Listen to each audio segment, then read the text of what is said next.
Hey guys, welcome to Delve Stack, and this is how to fix corrupted file download Chrome.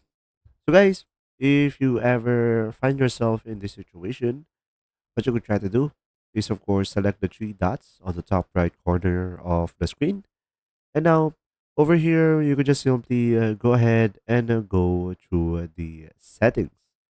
Now, here on the settings, guys, you could just simply go ahead and go to the downloads tab and make sure you have the correct location or the location is correct or the path.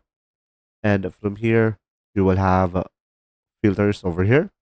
Now, if it still doesn't work, go to privacy and security, go to delete browsing data. And guys, from here, just simply go ahead and select cache images and files. So sometimes clearing this at all time can mostly fix the issue when you download your stuff.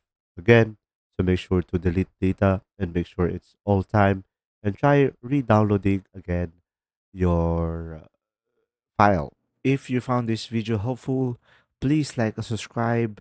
And if you have any questions, just simply go ahead and comment down below, and we will do our best to answer them all. And see you in the next video.